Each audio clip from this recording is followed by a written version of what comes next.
Ya, iuran itu memang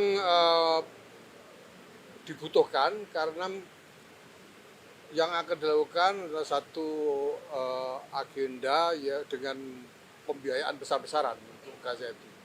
Ya, pembiayaan untuk itu sehingga para partisipan yang ikut di dalam dewan itu juga diminta untuk beriuran. Ya, itu sebagai iuran untuk Gaza, untuk pembangunan Palestina.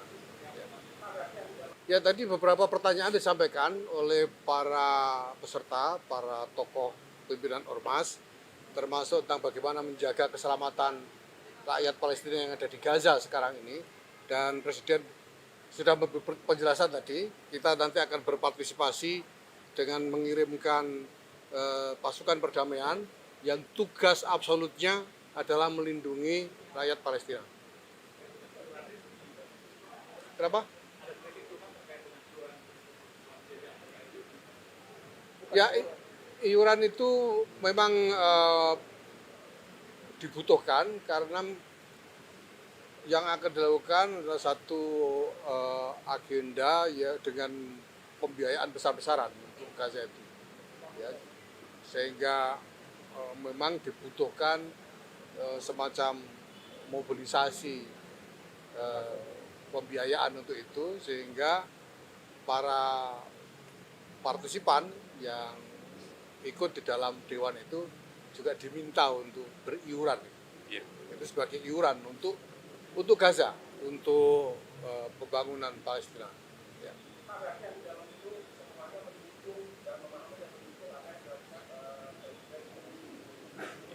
Ya, setelah mendapatkan penjelasan mengenai pertimbangan-pertimbangan pada level kebijakan mengenai hal ini, karena untuk membuat pilihan kebijakan itu tentu kan ada realitas yang harus diperhatikan, ya, ada yang harus dikalkulasi dan lain sebagainya.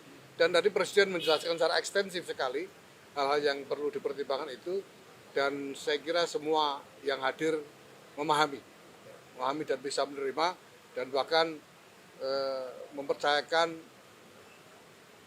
perjuangan untuk menolong Palestina melalui upaya-upaya strategis ini kepada Presiden. Kami memahami semua yang dijelaskan oleh Pak Presiden dengan menitipkan pesan agar tidak mudah untuk terbawa arus yang mungkin nantinya justru merugikan Palestina, merugikan rakyat Palestina, dan Presiden mengatakan bahwa semua akan dilakukan dengan kewaspadaan, dengan prinsip yang sama sekali tidak bisa ditawar untuk menjaga, membela dan membantu rakyat Palestina khususnya di Gaza, tapi juga nanti akan dikembangkan dalam ikhtiar-ikhtiar yang lebih luas sampai kepada rakyat Palestina yang ada di tepi barat, di tepi barat maksud saya. Saya kira demikian yang bisa saya sampaikan. Mungkin ada tambahan dari Pak Menteri Agama.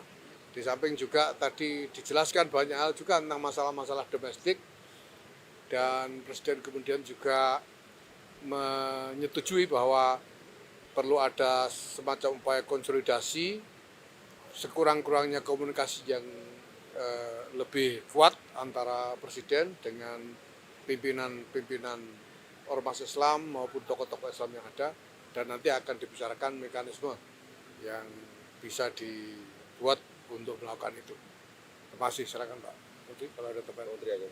Ya baik, saudara-saudara sekalian ya, memang ini pertemuan ketiga ormas-ormas keagamaan ya. Alhamdulillah Bapak Presiden selain memberikan penjelasan yang panjang tentang apa yang disampaikan tadi oleh Gus ya, juga Bapak Presiden memberikan penjelasan dan informasi tentang perkampungan haji ya. Perkampungan haji perlu saya sampaikan bahwa ini keakraban Presiden kita dengan MPS, sehingga kita negara yang pertama diberikan kesempatan untuk membeli properti yang ada di kota Mekah dan Madinah. Tidak ada satu negara pun yang mendapatkan hal seperti ini selain Indonesia. Dan alhamdulillah kemarin minggu yang lalu ya, pemerintah Saudi Arabia juga sudah memberikan suatu keputusan resmi bahwa asing sudah bisa membeli properti, tanah, hotel dan sebagainya di Mekah dan Madinah. Dulu kan nggak, kalau di Riyadh boleh, Jeddah boleh, tapi Makkah dan Madinah itu memang selama ini tertutup. Alhamdulillah karena Bapak Presiden mempunyai hubungan yang dekat dengan Raja sehingga diberikan kesempatan dan kita sudah mendapatkan lahan yang cukup luas ya. Itu mungkin hampir sekitar 60 hektar nanti, antara 1 sampai 3 kilometer dari Ka'bah, tapi nanti akan ada terowongan yang menghubungkan Masjid Haram dengan perkampungan Indonesia. Ya. Di samping itu juga nanti Bapak Presiden menyetujui akan adanya komunikasi intensif dengan para tokoh-tokoh agama, ya. Sangat terbuka tadi.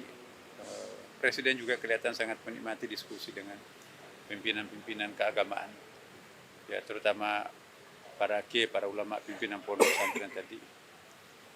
Di samping itu juga nanti akan